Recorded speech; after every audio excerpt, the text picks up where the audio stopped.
Viral bounce curl or iconic Denman Styler. You've probably seen lots of routines using both. They promise smoother, more defined waves.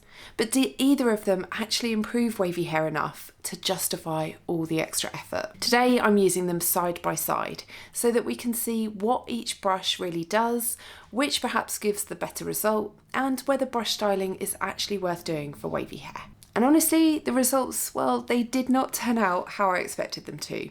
One gave me much more definition than I expected, and the other more volume. But to be honest, whether I think either was worth all the effort, well, that's a different question. To keep this as fair as I realistically can, everything apart from the brush is staying the same. For my wash routine today, I used And Honey Melty Moisture Shampoo and then followed this with Kundal's Protein Bonding Treatment. And I used that as I would a conditioner. So I applied it, left it in for a couple of minutes and then just fully rinsed. After washing and conditioning, I'm applying Olaplex No5 Leave-In Moisturise and Mend, and I apply this to very wet hair. This helps to give some extra moisture, it will help me detangle, add smoothness, and it is also a heat protector. It won't weigh down my hair, but it does mean that I've got enough slip to use both brushes without repeatedly dragging them through dry or tangled sections. For hold, I'm using Olaplex No10 Bond Shaper Curl Defining Gel. I like this because it gives some hold and frizz control, but the finished result will still feel soft and touchable rather than hard or crispy. I'm not a fan of crunchy feeling hair. I'm going to apply the same amount to both halves before I begin so that neither brush gets an advantage from having more product. I'll use the Denman on this side and then the bounce curl on the other. And I'm going to do my best to keep the sections as similar sized as possible. And finally, of course, I'm going to use the same drying method, which will be a combination of hover diffusing and air drying. The Denman is a simpler, more traditional hairbrush. It definitely wasn't designed for brush styling waves and curls, but it really does a good job. It creates tension and it smooths each section of hair, which allows you to add that shape. But quite a lot of the finished result will come down to how you actually use it. Today I'm going to opt for a really simple method that is as close to the bounce curl as possible. But if I'm being honest, it's not my favourite way to use the Denman. And if you would like to see that, I'll link a much older video in the description box. The bounce curl is much more obviously engineered specifically for definition because it's got those ridged edges which separate the hair into neat ribbons as the brush passes through. So it does give you more of that clump formation. I'm starting with the Denman and there are approximately 3 million different ways that you could use this. Okay, I exaggerated just a smidge. But as I said, I'm going to keep the technique really straightforward today. So first I brush through the hair normally to just distribute product and make sure there are no tangles. This also really helps to smooth down frizz, so it's worth doing if you get frizzy results.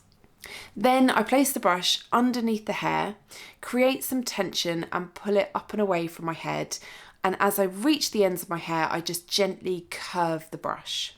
I hold on to the section as I release it from the brush and then just gently scrunch and lift my hair just to encourage that natural wave pattern. Placing the brush underneath also helps lift the hair away from the scalp so you get a little bit more volume and lift.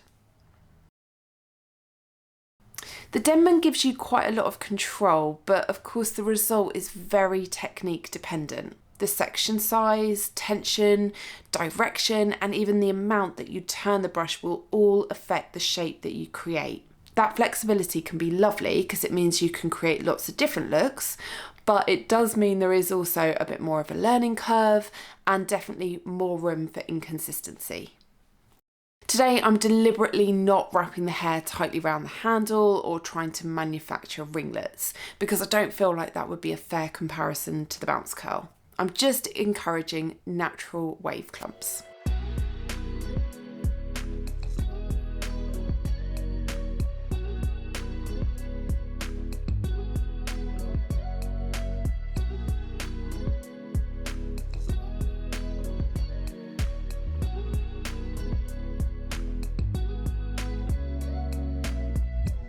For me, the wet Denman clumps look promising. I think they're nicely defined. So let's move on now to the bounce curl. Again, I start by brushing the section through to just evenly distribute product and get rid of any frizz. I then place the brush underneath the hair with one of the ridged edges sitting against the section, so I slightly tilt the brush. I then pull it outwards and up with gentle tension, and naturally the hair will fall into the edge and create these lovely ribbons as the brush passes through. Once the section is released, as I did with the Denman, I then scrunch it back and lift it in the same way. The immediate difference is that the bounce curl does a lot more of the work for you. Those edges create really consistent clumps without you having to control, turn or angle it as precisely as you do with the Denman. It feels kind of more intuitive and just a little bit more foolproof.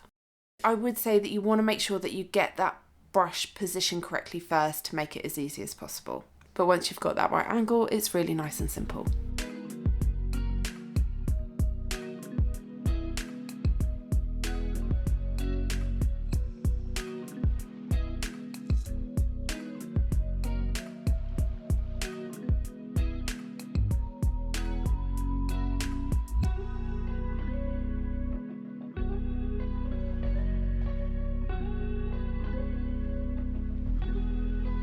Okay, so looking at my hair before drying, I would say you can notice quite a big difference between the two sides. Both look really defined, but to me the Denman definitely looks more inconsistent. So I've got different sizes of curl clumps, slightly different directions in places, and if I'm being honest, I'm not as keen on what the Denman has done to kind of my face framing section. The bounce curl is definitely really consistent in shape and size, and I do also really like what it has done around my face.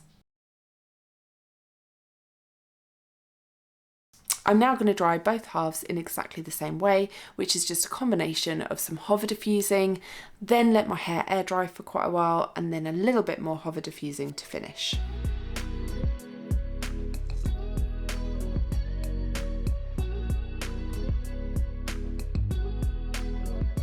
Okay, hair's finally dry, and I think both sides have turned out really nicely. And so I would say that yes, both brushes clearly work on wavy hair. But there is a pretty visible difference to me. The Denman side has given me more definition, which is not what I was expecting. The curl clumps look perhaps a little bit more inconsistent, but the wave pattern's really pretty and goes all the way through to the lengths. The bounce curl side, now that it's dry, I think actually has less definition, but much fuller and more volume. So in some areas it looks defined, but in others I feel like it's got a little bit fluffier than I expected it to. So if I was someone looking for definition, I'd be going for the Denman, but if I wanted volume, I'd be going for the bounce curl. The bounce curl I definitely think is easy and intuitive to use, definitely beginner friendly. The Denman definitely has a little bit more of a learning curve, but you do have the flexibility of creating lots of different looks. Do I think brush styling is actually worth it for wavy hair? Overall, both brushes definitely can be useful, and if you struggle with frizz or inconsistent clumps, you want more definition, then yeah, I think you will absolutely love either brush. But for hair like mine, fine loose waves, I'm not convinced that it's worth all the extra effort and time. I still just prefer something much simpler and much less time consuming. So it's not a case of saying they don't work, it's just that actually I feel like I could get a very similar result from just scrunching my hair without having to do all that sectioning and all that brushing. Thank you as always for watching. Have a lovely day. Take care. Bye.